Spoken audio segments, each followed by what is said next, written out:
Papa jump into pick ban for game number 1. Bans here are very interesting. Now, first thing to note, Kingzone come in highest seed. They were the final boss of the regional gauntlet. They start on red side, and I love this ban we're seeing from Kingzone. You might say, a Lissandra ban, first round, what's going on? If you look at BDD's champion pool and solo queue, it is all melee assassins and melee carries, and Lissandra's a champion you can blind pick against melee carries, and at worst, it's a very gankable lane. At best, it can really stuff a lot of engage. The Camille ban's another smart one. You and I were discussing this. Camille feels like a natural first pick for Genji. Haru is undefeated from the jungle, and it works against other combat junglers, and also Khan's champion pool's carries. Of all the melee champions with engage, you can play topside. Camille with ganks beats the carries, so I love the Camille ban, and so far I think Kingzone have done some great research. Yep, love the research. Fantastic targeted bans. Crown, remember, he was picking Lissandra into many, many different matchups. By the way, we have some special guests here tonight, guys. So as Caps and Reckless making their way down, playing in solo queue. I've seen them playing a bit on track in the pros, and seems like they always love to be here in Korea. So happy to have them here listening to the broadcast. And there's only going to be more, right? ULCS finalists, and winning that final over Schalke means that they're here early, but everyone will come to scrim because we're even in Korea this year for the World Championships. The pick and ban is done. It comes to the first round of bans. Aatrox's first pick. See who that's for. Probably Cuvée, you'd imagine. Kingzone DragonX, the first sighting of them post the Urgot meta. We will see Urgot first pick. What about jungle here? I think Nocturne this early would be very bold. Kingzone have a lot of things they've been practicing, no doubt. They'll hover the Nocturne, but lock in the Zoe for BD's 11-2 on the pick in summer. And then you look at Crown on the opposite side. He's 3-0, right? He hasn't played all that much, but it's a champion that he's undefeated on. So just like that, you pick up a good pick for your mid laner. Hey. And now Crown might just be going back to old-time comfort. Good old Malzahar back on the Rift. And that's what you expect. He can't go Lissandra into a melee champ. He knows the matchup now, and it's one that Malzahar has been able to win in the past, especially with jungle attention. So it's going to be Malzahar. I'm sure he thought about Syndra for a half second, but went to the Malzahar here. Back on the Malzahar duty, and the Alistar for Core JJ is another notable pick. Been popping off on this in recent memory. We talked about how he played, 70 games of Alistar in a row in solo queue. This guy is one of the cleanest Alistars we have right now in Korea. It's part of the reason they have the really clean engage from the support position. Kingzone here gonna pick up Gragas as the last pick of the first phase.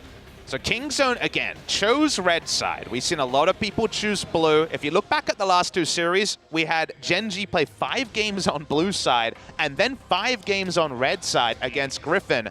And now Kingzone is forcing them onto blue. Haru's AP jungle Gragas has been one of his big calling cards recently. The Camille's ban, the Gragas taken away. For Kingzone, remember this can be a flex pick. Gorilla's been practicing it in solo queue a lot. Inspired by Ming's great games at the Asia Games. Could definitely be jungle for Peanut, but he's not quite the top tier of jungle Gragas player compared to Score and Ambition, and even Haru's recent games. After this first phase of picks and not much focus on the bottom lane outside of Alistar, we're seeing this 80 carry champion pool be cut away.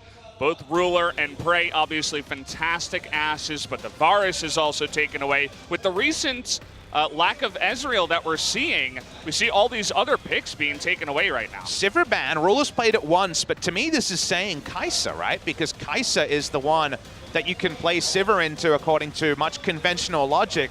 The Braum ban is definitely an old pick for a guy. He's only played 1 game of it all season. I guess they don't want to give over Braum Kai'Sa, but with the Sivir ban, you knew it would be a Kai'Sa in the bot lane for Prey. He does lock it in. Tristana is going to be locked in right away for Ruler. I was thinking perhaps we'd see the return of the Xayah. He looked so good on it. Actually carried in game 5, but that was Xayah Rakan, right? Want to go with something a little bit more aggressive. Tristana Alistar, that classic bottom lane. And we will see the Olaf jungle here from Haru, keeping up the aggression. Over on the side of Kingzone, we mentioned the potential to flex the Gragas bot lane. The Trundle jungle would certainly be a sign of that. We see it locked in here. This is the matchup that, of course, brought out Trundle earlier in the year as a pick into the Olaf. We've seen it go both ways, but if Trundle's ahead of the curve, ahead of the pathing, he will be the one to win. So it is the Gragas bot lane. On paper, it is not a bot lane that really jumps out at you as laning priority, but Gragas has gone up the support tier list ever since Ming showed it off. And we will see Gragas Kai'Sa, the sort of lane that can definitely pop off from ahead. This is going to be Haru's actual first game of Olaf that we have seen from him in summer, so bringing that out new. You can see him doing a little bit of flexing. They took away his Camille. He didn't want to play the Xin Zhao. Thought about the Trundle. He's 3-0 on that pick, but decided against it. Trundle actually Peanut's most played this summer at 5-3. 138 career games for Haru across a couple of teams. Of course, started on CJ Enters. Actually, only one game ever of Olaf, even though it fits his style of aggressive jungle. He's 1-0, but it was, as you say, not this season. No surprise he can play the Olaf, a matchup we know and love. What will happen here in game one? Khan on the Urgot. Not going to be a mid lane Urgot to start things off. Kingzone on the Urgot meta. Kingzone bringing back that support Gragas as a change from them. Prey and Gorilla, the bot lane 2v2. How's it going to look? Because Prey's performance has drawn the most criticism from Korean fans of all of the Kingzone woes of recent memory. Yeah, and he's going up against a guy that BDD said was the best on his team. Ruler in the bottom side, now going to bring us a new pick for him, I should say. Seeing play across the board elsewhere from time to time. Ruler's going to give it a shot now on the bottom side with Alistar. We'll see if they can get that going. Countdown has started, guys. Let's jump into game number one. Kingzone up against Genji.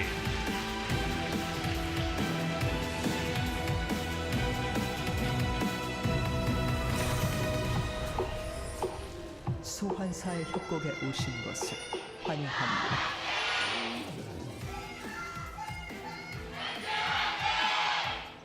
Sometimes it takes a while for us to fill up, but when it's Kingzone DragonX, our double LCK champions before they wavered in summer, and our world champions in Genji with so many famous players in the Rift on game number one. We're full up already, Valdez. Makes sense. It's a Sunday too, so it's a weekend. Everybody's free, coming down to watch their favorite teams go head-to-head.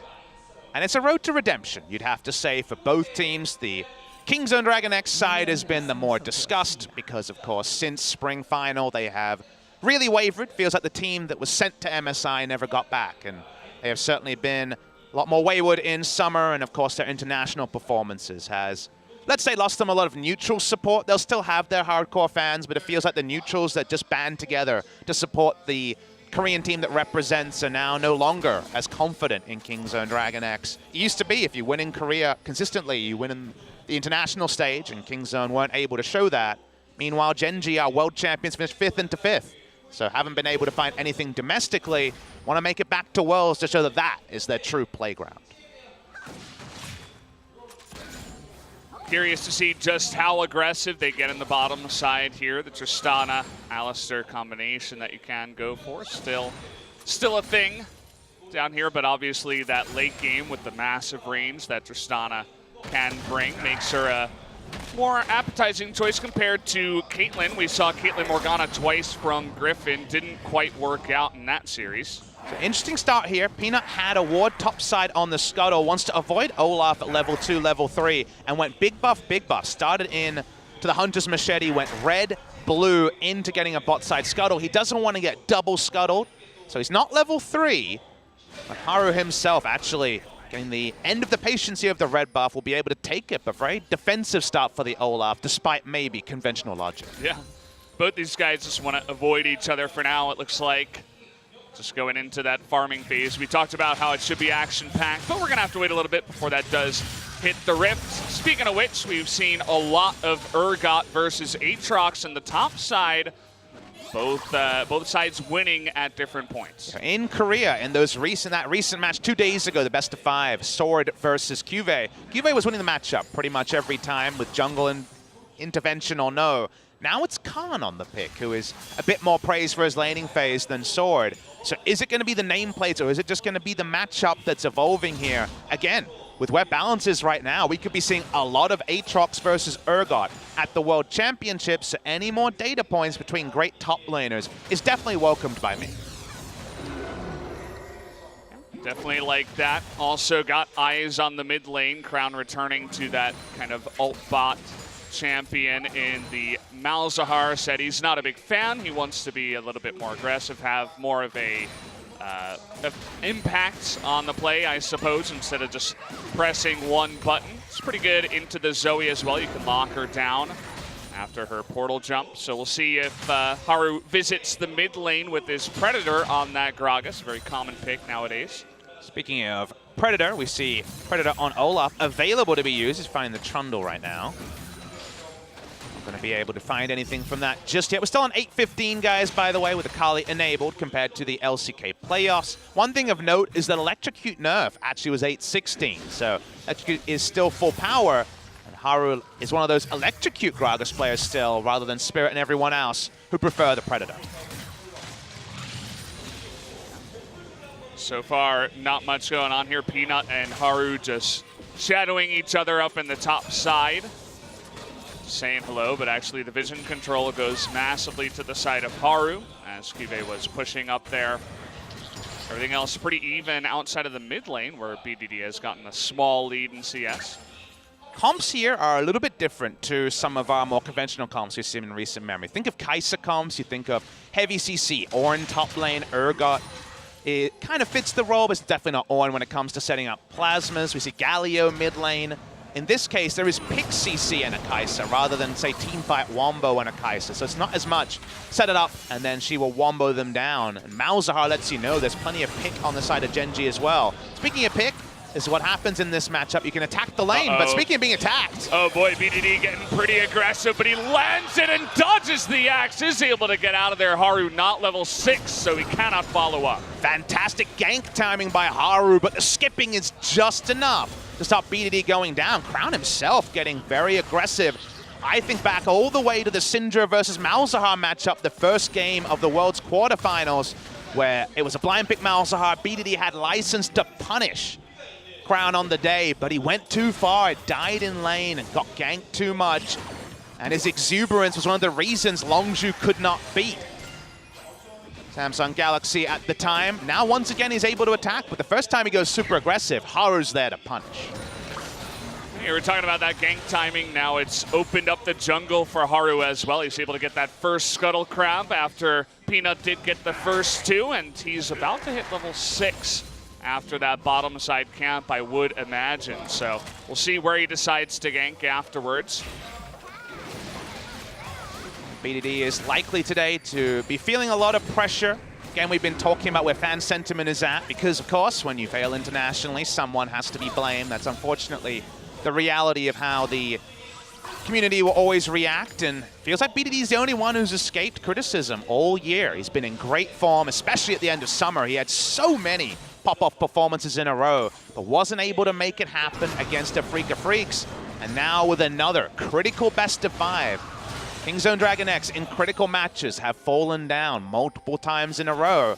Sure, BDD is feeling that he needs to pay off all of that confidence with a big performance against Crown, who mostly with his Lissandra games into now a Malzahar game, is playing the same role he did 1 year ago.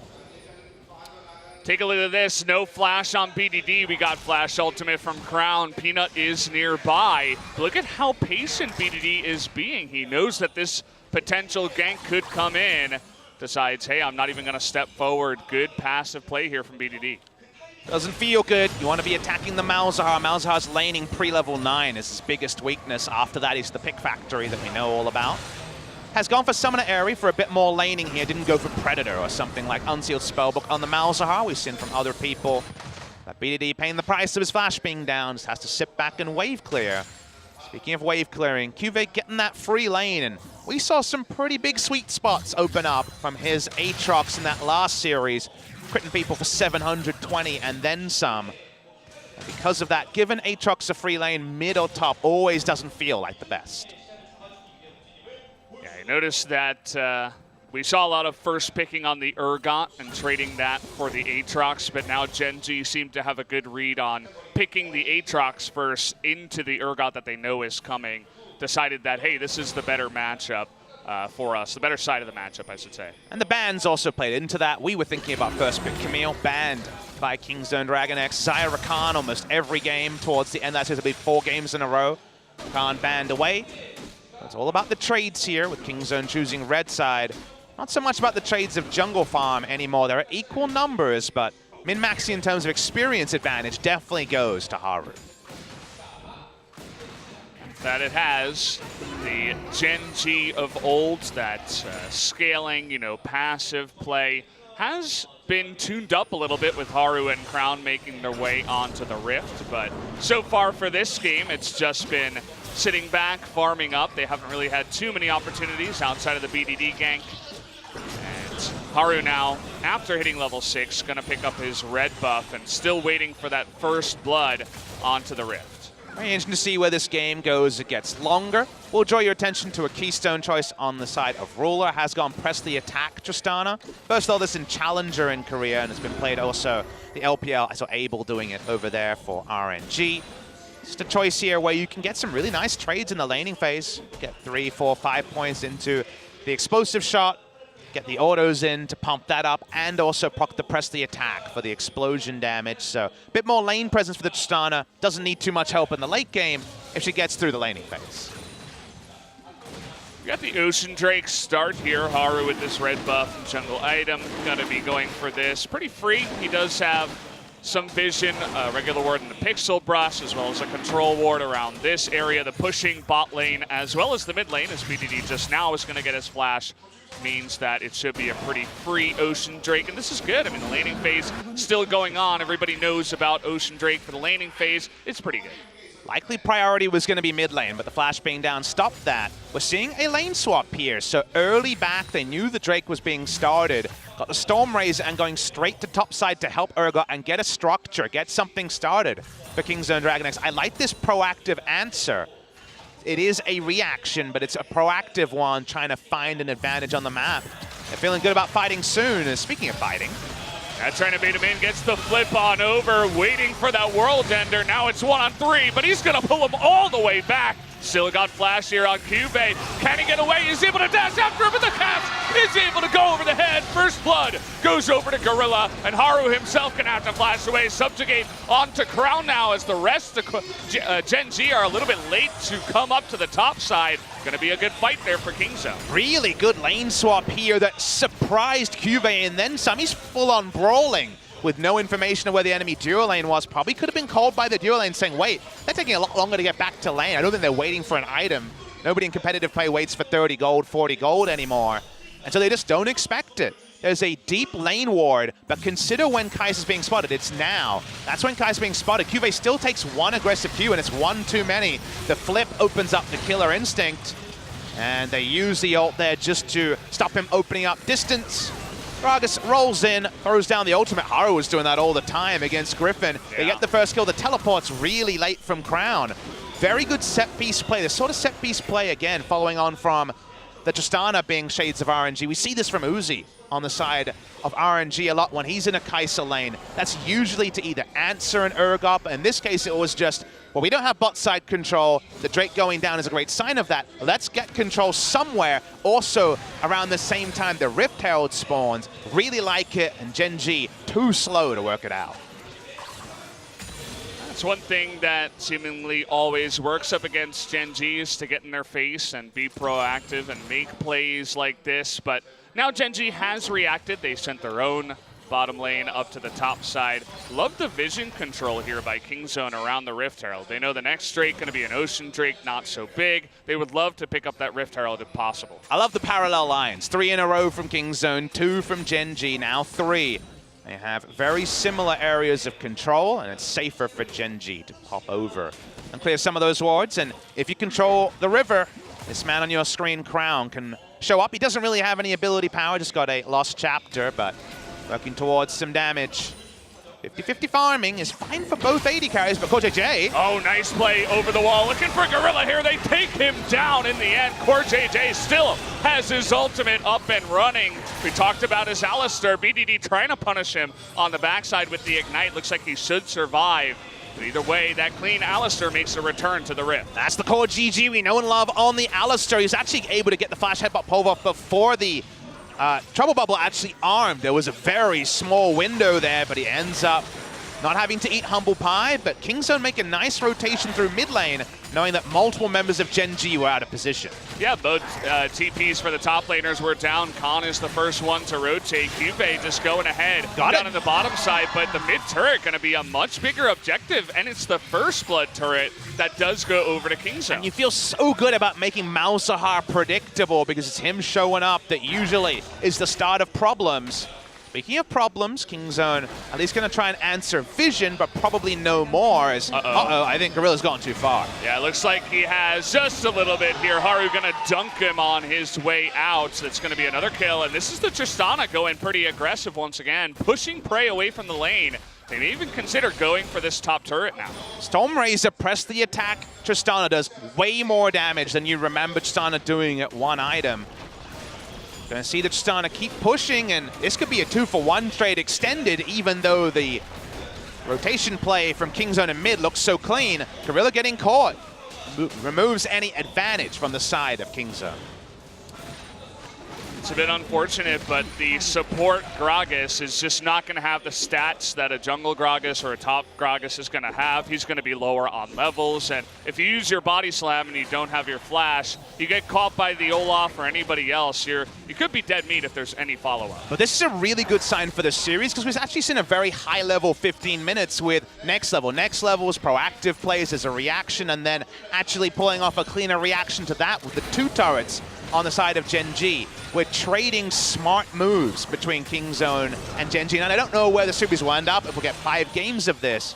The signs so far are it's going to be a very close-knit series between Gen G and Kingzone.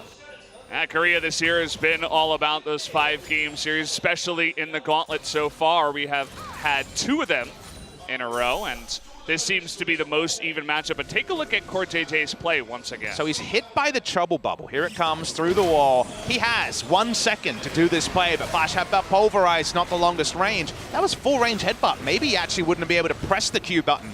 Certainly the buttons were pressed. There was no heal, but he doesn't burn down to the Ignite. Gorilla's mistake afterwards was the big problem, though, going down too easily. Now Gen G, with their priority, with 2 outer turrets down, they want the Rift Herald as well. Just a couple of members of Kingzone going back, and even with Vision, they're going to take out the Control Ward and take the Rift Heralds. And there's not much that Kingzone can do about it. Already 2 kills onto Haru. He's going to add a Rift Herald to that one, and there's only 1 outer turret left over. You could just use it here in the mid lane. 1 charge will do the trick. Then Zoe, just like we were talking about Malzahar, will be so much more predictable. Looking for a pick on Core JJ. He's obviously tanky. Has his ultimate, the double knock up here from Kyubey, but a cask is going to push everybody back. Khan still looking for it. The ultimate on top of Crown here is going to be forced to flash away, as is Haru.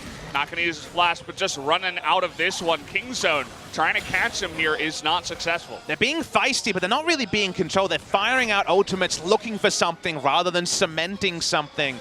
Ult used there by Khan, hoping there could be burst damage, but there's no one else than him able to be in range to do damage to Malzahar. TP coming in, Ocean Drake at 1,000.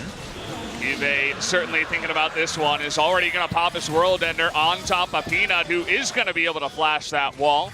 Going to trade the flash for that Ocean Drake in the end, but they're out of position now. We could just have Haru put down the Rift Herald in the mid lane and get a free charge off. And that's another good use there. Don't know if it's a Haru thing or a Gen G call, but the charge in a couple of autos will take down this turret.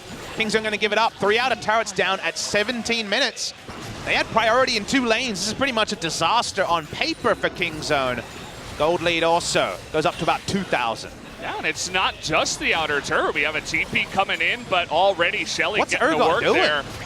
I'm not so sure. They're fighting over the red buff. It's almost like Haru and Crown are distracting Khan here, but now you got this inner turret on super low health. He was on the golems at the top. That's a very interesting thing. I guess he just thought he was taking golems and going to top lane, but no one was dealing with the Rift Herald, and Shelly is always a snowballing problem. It's not the snowball you usually talk about, but it's one. Gets some nice advantages to the side of Gen G. Do note that both of the 80 carries are running teleport this game. Prey just used his to get to mid lane. But after being ahead of the play for what, the first 10 minutes or so, or at least making some nice plays, were Kingzone. Now they're firmly behind Gen G. And now with 3 out of turrets down, you kind of have to just march to the enemy's drum when you're this far behind in turrets early. Yeah, it's definitely not the first showing that Kingzone wanted to give to their fans and to everybody that are doubting them. We saw that BDD trying his hardest to snipe the Alistar on the back of the play earlier up at top lane, not able to net himself a kill, but he's trying his heart out. The rest of his team really have to pick it up here, but already in the bottom lane, they have that Kai'Sa, but Ruler's 30 CS ahead with two extra assists. Gonna be feeling good about that matchup. The Aatrox is a little bit behind on the Urgot, but still going to be a massive force later on in the game. And remember that Urgot this game is dealing with mixed damage threats, so he actually needs Righteous Glory and his magic resist item to be a bouncer, to be able to play around a carry and peel for them. Speaking of the Urgot though. Okay, they even have the exhaust here. Gonna trade the exhaust from the spell book for Cuve's flash and his ult. Just freaking out there a little bit. I know you guys have experienced that before. The jump scare, as I like to think about. It's not quite Scream, but it certainly makes you scream mentally at least. Pushing lane and topside, Crown ushers in minions. That's actually the Predator popped. I think this is just a rotational Predator. They want to get this mid lane in a turret. Most of it is down, but the minion wave isn't supporting them just yet. So Kingzone and Khan going to be first on the rotation, but actually Crown going 1v1 onto Prey here. Will it tick down onto him? No. Prey is able to get out of that one, but has to blow his flash. And that was no flash necessary, just a face check coming through from Prey. I guess he wanted to get into killer instinct range, but took far too bold a path through his enemy red side. I say the enemy red side jungler, feels like it now, of course, the red side jungler of Kingzone, because Gen G have controlled it for so long. Zoe's under turret wave clearing. She's not poking anyone down with trouble bubbles. Prey's getting caught between lanes. This game is completely being run by Gen G. And that was the question we had to ask coming into the series. Kingzone, we haven't seen them in about a month. What is their level going to be? Gen G, they prove in 2 best-of-5s that they are on top of it. What can Kingzone do in this series so far? This looks like the most one-sided series that Gen G has had to play, which is saying something considering SKT was their first matchup.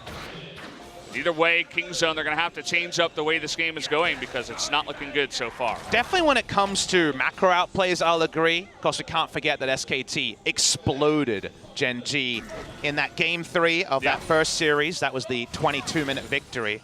Not quite to that level yet, but it does feel like Gen G are a step ahead, apart from, of course, the nice lane swap coming through from Kingzone earlier. So nice stuff from Gen G.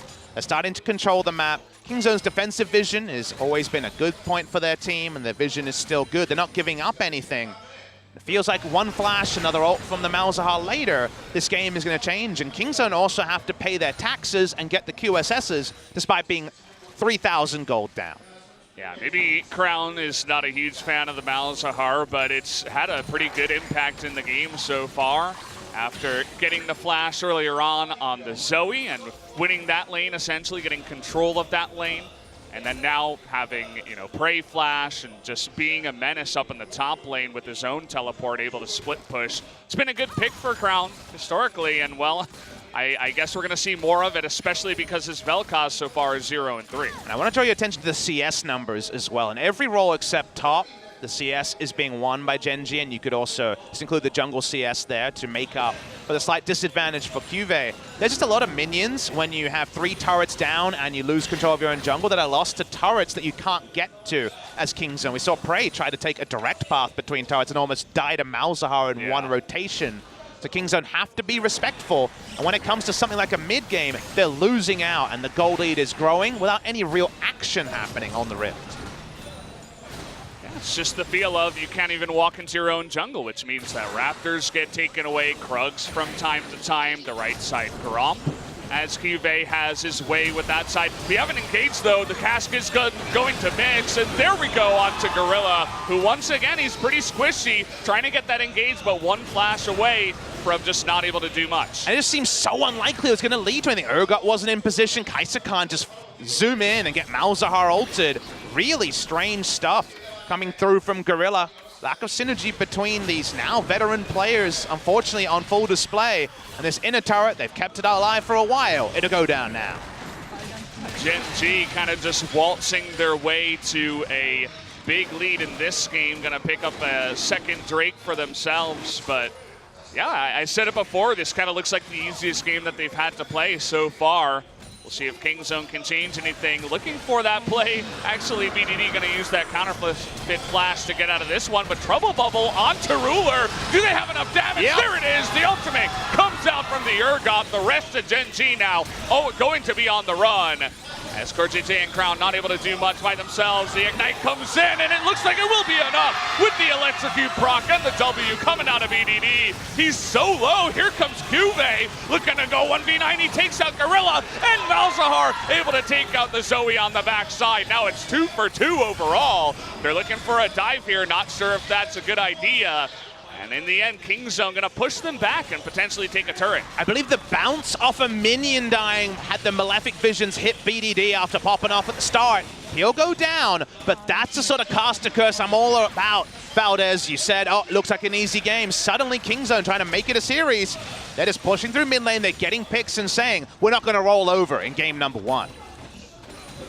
Certainly is the case, but again, Ruler in the front line. They were trying to go for an engage, but he gets hit by a Trouble Bubble. This is a long way back. We rewind a long way back. BDD thankfully doesn't have to use his real flash, but the Trouble Bubble hitting is really big for their side. They can reposition. Urgot gets the ult. No fears, because he's away from the rest of his team. But then they chase on from here, and BDD picks up so many flashes that he can extend the range, get the kill, and able to get back into the game. Watch for the Malefic Visions bounce. That was the one that looked like it was very unfortunate. The E is used. It's off of Gorilla. Yeah, it goes off of Gorilla onto BDD, and his 200 hit points burned down. He'll feel bad about that, but they do get those turrets in the mid lane to get them back in the game. They are going to at least close a little bit of that gold gap. Now just 3,000 gold ahead is Gen G, but Ruler beginning to get pretty scary here. He's already on 2.5 items plus a QSS.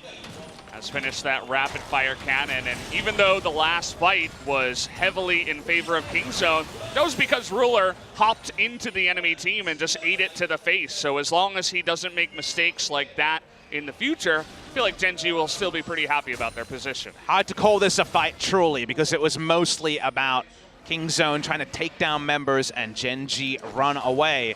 2 items are complete for Prey, so the items are starting to come in that, with the way the game was going, may never have been completed. The gold lead still around 3,000. Kingzone looking for a gank brush right now. They're going to be revealed on this control ward.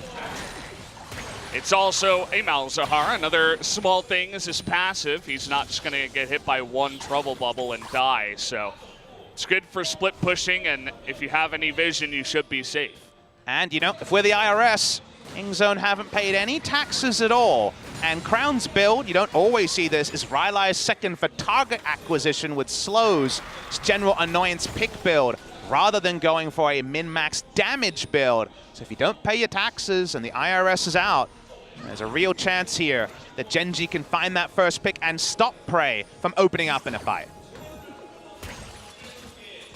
Ruler once again going to be frontlining on this Tristana as the levels go higher, and with that rapid fire cannon. Stormazer rapid fire means that first shot, well, you said no QSS. They're trying to get onto Peanut. Looks like Cask is going to be the QSS for the side of Kingzone as we saw that happen. Will we have a re-engage? Haru's thinking about it.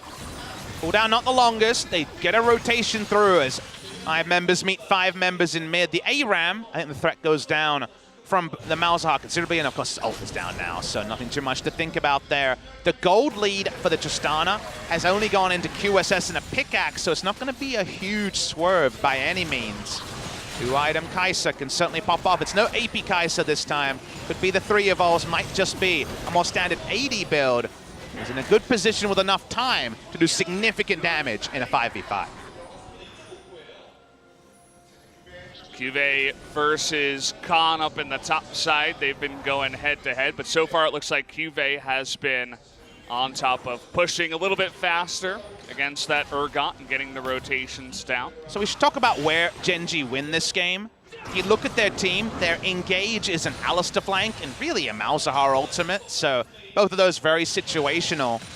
If Kingzone see them in a long lane, a Trouble Bubble, a Pillow, that's much more likely a cask to start a fight than anything Gen G can do. So they very much are going to be about their vision control around an objective, Baron especially. If you face check them, they can do a whole hell of a lot of damage. But if you're drawing them into the open, and there's a lot less threat there. So that's kind of the situation right now for Gen G, is they're ahead, but growing their lead now that a lot of easy objectives are down is pretty tricky, short of actually starting up a Baron. They've got the Malzahar Voidlings, they have some ways to try to rush it down, and Tristana will do plenty of damage, but this game state is going to take a pretty significant play to actually change.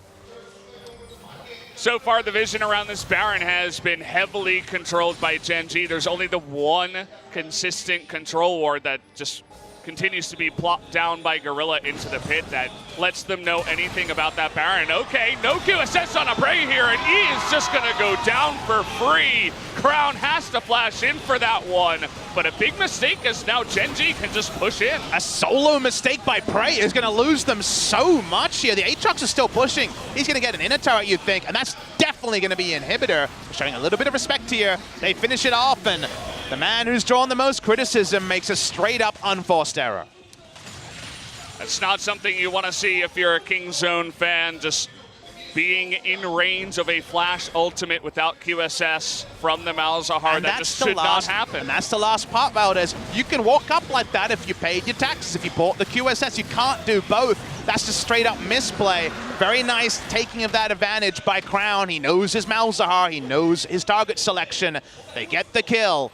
And now suddenly, the map control that was so even, we were just talking about how the game was going to drag on. You can't foresee a straight-up mistake like that. But in a battle of nerves, the first crack is on the side of Kingzone. So far, Ruler has been that big shining light for the side of Gen G, whereas Prey has been a little bit of the opposite. We'll see if he can try to shore that play together as the series does go along.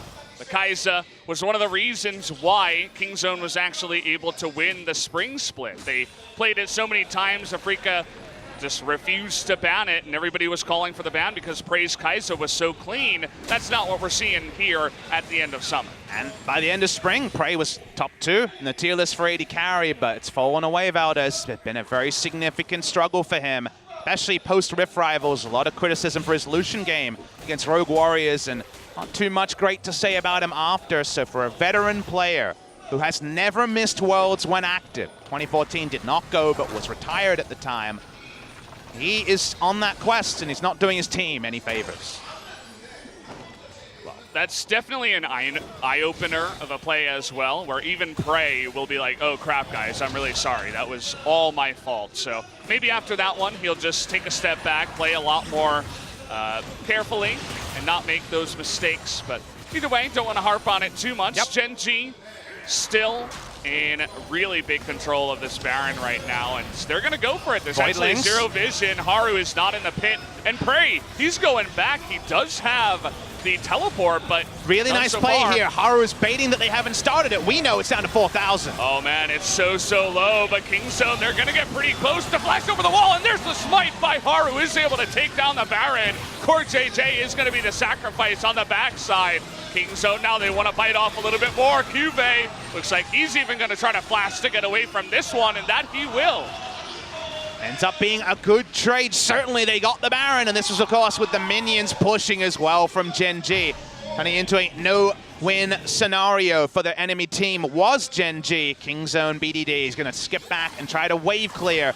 We actually saw, the biggest irony is the last time we saw that play, it was Peanut pulling it off on the Olaf, where you bring your tank line that should be tanking in normal world, the Baron, over the wall to bait that you haven't started it, but the Voidlings and just the amount of damage allows them to get it low, flash into the pit, cement it. BDD trying to Righteous Glory in with the Unsealed Spellbook.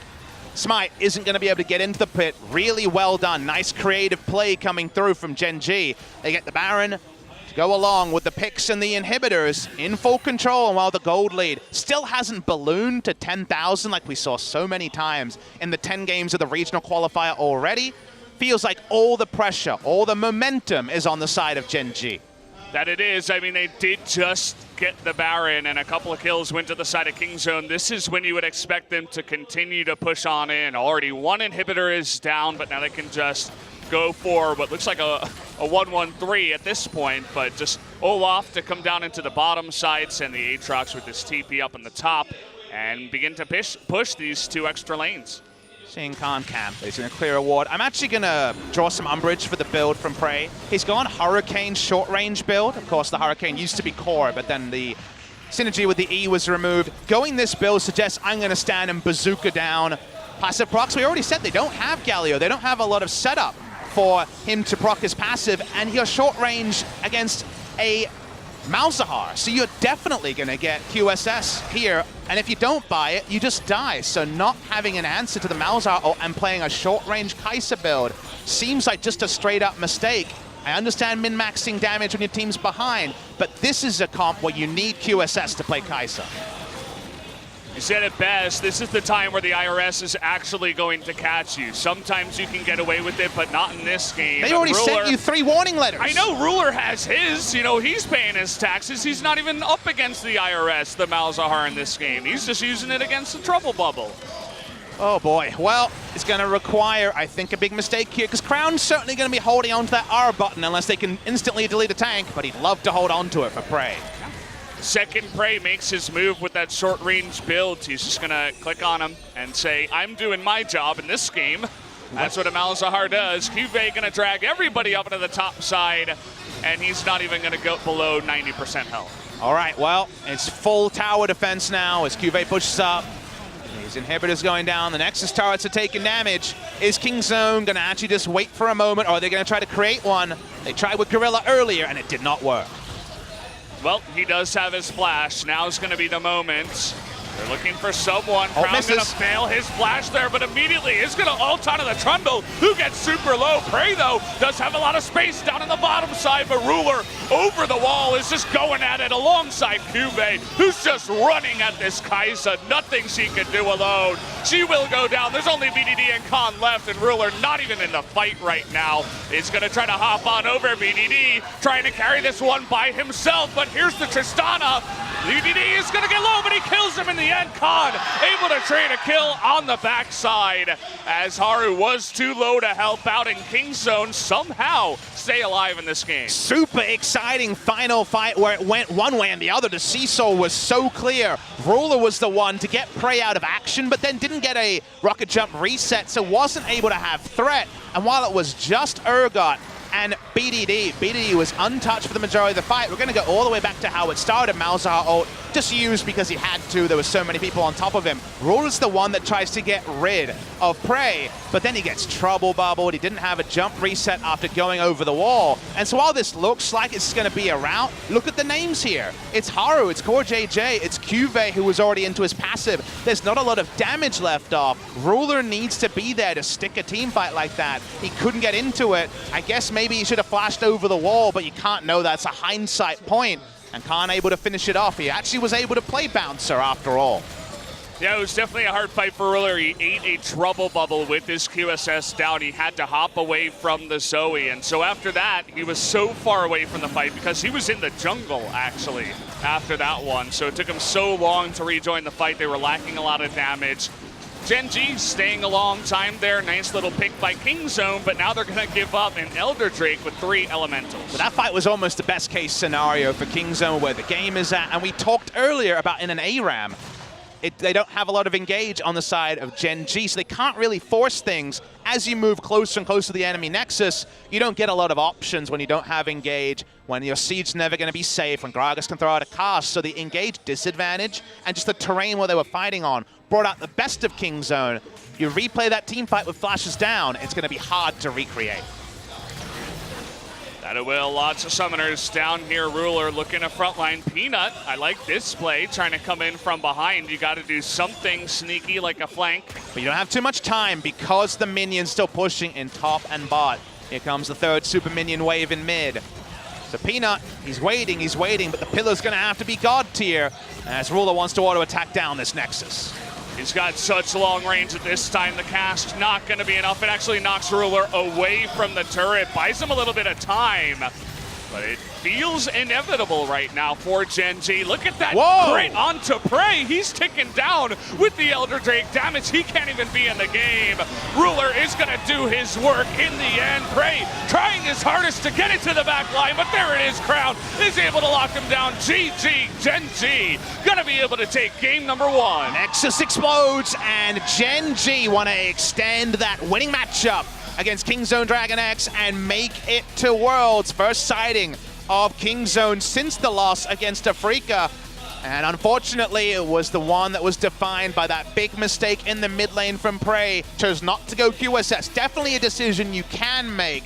In this case, we of course got on his case because by the end it was clear it was necessary. But hey, play to your items. If you don't have a QSS, just sit back and wave clear. He walked up with no QSS into Flash Malzahar ult range with decent but not perfect information about where the rest of Gen G was. He went down and then everything slid into place for Gen G. Nice little setup around the Baron. I feel like Gen G did make a couple of mistakes as well, but nothing really that Kingzone could capitalize on as they were too far behind. Felt like a slippery slope for them that eventually led to the death of game number 1. We're gonna have to talk about that first game because it was not pretty. Didn't look as good as Griffin's play on Friday, and even, you know, SKT game 3, not as good as that. So we'll see what they can do here going into game 2. Definitely there were moments from Kingzone where you thought another game 5, and then there were moments where you said maybe not. So we'll see if Kingzone can win game 2. They seem to wear that heart on their sleeves so much more often in summer compared to just looking like a cut above in spring. So we're going to have to see a game 2 victory. I just can't imagine this Kingzone reverse sweeping Gen G. It seems like an impossibility. Definitely feels like that. We have had best of 5s that did end up in this fashion before, but we'll see what they can do after the break. Definitely a bit of a shocker in game number 1. Ruler able to smash them even after all the 80 carry bans, decides to go for the Tristana, does the most damage by far in the game. Kingzone chooses red in game number 1. Gen G have played 5 games on both in a row. 5 games against SKT on blue, 5 games against Griffin on red. What side will they choose in game number 2? Because, you know, you never need a counter pick for Crown. He's going to play a utility mid laner. I imagine Zoe and Lulu are the next ones after what we've seen already. The Lissandra and the Malzahar. He's got the Ryze as well to consider. So a lot of interesting thoughts for both teams going into game number 2. Yeah, a bit of a hard one here for Kingzone. We'll see what they can do after the commercial.